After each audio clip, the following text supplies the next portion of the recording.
नमस्कार दोस्तों, मैं आप सबकी दोस्त रीना एक नई कहानी लेकर आपके सामने प्रस्तुत हूँ। कहानी का शीर्षक है फूलों के पेड़ का रहस्य। एक छोटे से गांव में माया नाम की एक साधारण सी लड़की रहती थी, लेकिन उसकी जिंदगी में एक अनोखा रहस्य छिपा हुआ था। हर पूर्णिमा की रात माया एक जादुई पेड़ में बदल जाती थी।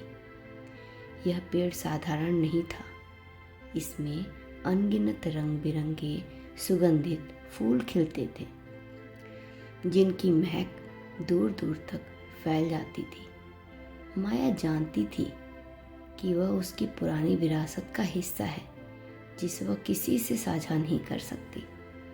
एक रात जब पूर्णिमा का चांद आसमान में चमक रहा था, माया फिर से पेड़ में बदल गई।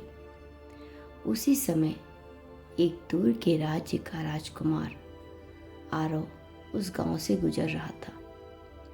आरव को फूलों से बेहद प्रेम था और जैसे ही उसने वह अद्भुत पेड़ देखा, वह उसकी ओर खींचा चला गया। पेड़ के फूलों की महक और उसकी सुंदरता ने उसे मंत्रमुग्ध कर दिया।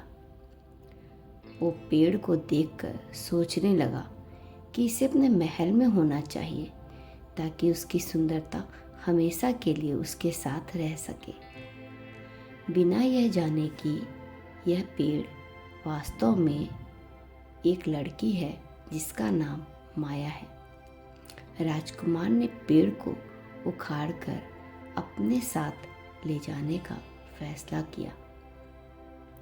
उसने अपने सैनिकों को बुलाया और उस पेड़ को उठाकर अपने महल ले गया। वहां जाकर उसने पेड़ को अपने महल के बगीचे में लगा दिया। राजकुमार बहुत खुश था और वो सोच रहा था कि आज का दिन तो बहुत अच्छा हुआ। मुझे इतना खूबसूरत फूलों से भरा हुआ पेड़ मिला। खैर, ये सोचते सोचते उसे नींद आ गई और वो सो गया। आरव जब सुबह सोकर उठता है तो सीधे अपने बगीचे में जाता है और वहां जाकर देखता है कि वो पेड़ तो अब है ही नहीं। वहां एक सुंदर और मन को मोहने वाली लड़की टहल रही है। राजकुमार आरव उसे देखता ही रह जाता है। फिर अचानक उसे याद आता है कि वह पेड़ कहाँ गया और ये लड़की कौन है। राजकुमार आरव उस लड़की से पूछता है कि तुम कौन हो और तुम यहाँ क्या कर रही हो?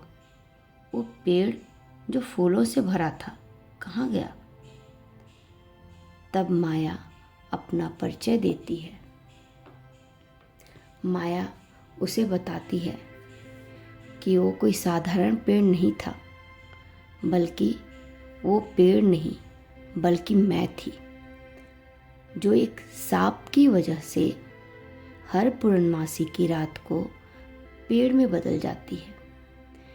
इस शाप को तोड़ने का एक ही तरीका है, किसी के सच्चे प्रेम से उसे हमेशा के लिए मुक्त किया जा सके। राजकुमार, जो माया की सुंदरता और उसकी कहानी दोनों से बहुत प्रभावित हुआ, उसने वादा किया कि माया, मैं तुम्हारा ख्याल रखूंगा और मैं तुम्हारी मदद भी करूंगा।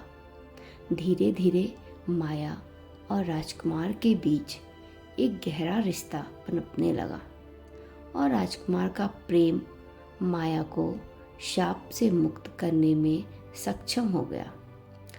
अंत में माया पूरी तरह से उस शाप से मुक्त हो गई और फिर कभी पेड़ में नहीं बदली।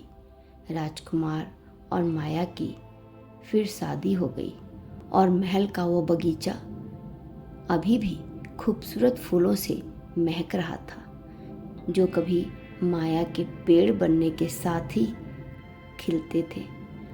यह प्रेम और समर्पण की अनोखी कहानी बन गई, जिसे गांव के लोग सदियों तक याद रखते थे। धन्यवाद। आपको ये कहानी पसंद आई है तो वीडियो को लाइक कीजिए, शेयर कीजिए, चैनल को सब्सक्राइब कीजिए और बेल आइकॉन को दबा दीजिए ताकि आपको आने वाली कहानियों का नोटिफिकेशन मिलता रहे। नमस्कार।